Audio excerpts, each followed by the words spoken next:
at 6, Southwest Florida. Soak from Charlotte County south. People all over are dealing with wet weather, flooded roads, and lakes on their property. We have not had a problem with it except for all the frogs and bugs and stuff. And there's that. WIC News has team coverage all over Southwest Florida at 6. Plus, months after a WIC News investigation questioned a gun school owner's methods, the state opens its own investigation. Live from Southwest Florida's news leader, this is WIC News at 6. First at 6, more rain for the second day in a row. Much of Southwest Florida got pounded with wet weather. One of our crews shot this video as they were headed north on US 41 as they were heading out of North Fort Myers and into Punta Gorda. And all of you have been sending us pictures of what you've been seeing all day. We got them from Charlotte County, from Cape Coral, North Fort Myers, all over the place. Chief Meteorologist Jim Farrell in the Weather Center now tracking the rainfall at 6 o'clock. Good news. I believe the next 2 days will not be as wet as the last two. Just today alone, almost 4 inches northwest Port Charlotte. Look how many spots were 2 inches or more today. I'll have all of the Weather Watch reports coming up. But here's some more good news.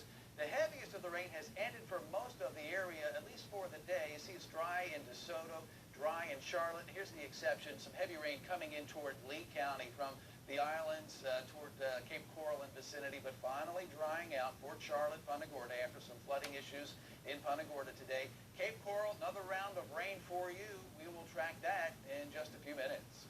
All right, Jim, thank you. WIC News has team coverage across Southwest Florida at 6. Parts of Charlotte County got pounded by rain today, and now some areas of downtown Punta Gorda have been shut down. That area under a flood watch right now. Streets in North Fort Myers have water more than a foot deep in some places, and some roads in Cape Coral have had so much water, it's making it hard for drivers to get around. Our team coverage starts in Charlotte County. Senior reporter Mike Walcher is live at 6 in Punta Gorda. Well, Charlotte County Emergency Management is urging no unnecessary travel at all in the city of Punta Gorda, and here's why. Some of the side streets in the city are flooded. We're near Acquiesca and US 41, the south end of Punta Gorda, and you see here up to a foot of water on these side streets. Cars having to go very slow just to get through and get people to their homes. There's also been flooding earlier this afternoon in downtown Punta Gorda, although we've learned that some of the floodwaters have receded the past hour or so.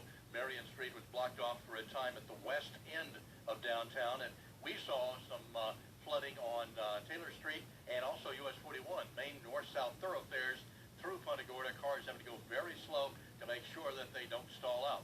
We talked with a woman who recently moved to this area, expecting to see a lot more sunshine. Here's what she said. But the last 2 days, it's like, okay, it could stop now. We've had enough. Can you get to your house? You just I can't, but I have to go really slow because there is partial flooding on the road. So, yeah, I've got to go slow. I don't want to stall the car out. We've also heard that at least 2 businesses in Punta Gorda had to close early this afternoon because the water was lapping up right up to their front door, so they just closed down for the day. We do believe that they'll be able to reopen tomorrow. In addition, East Elementary before school program tomorrow has been canceled. The before school at East Elementary closed on Wednesday because of floodwaters in that area. Live in Charlotte County, I'm Mike Walcher, WIC News. All right, thank you, Mike. Now moving to North Fort Myers, where this neighborhood is completely underwater.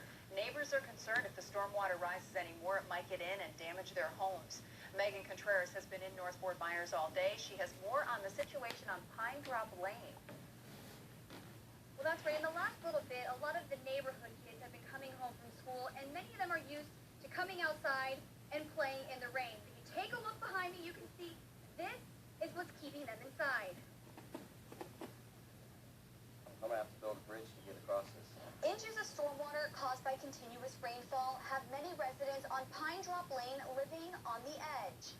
For some, like Johnny White, he feels trapped by a sea of water. Hopefully it goes away so I can go to work tomorrow, so I can leave tonight.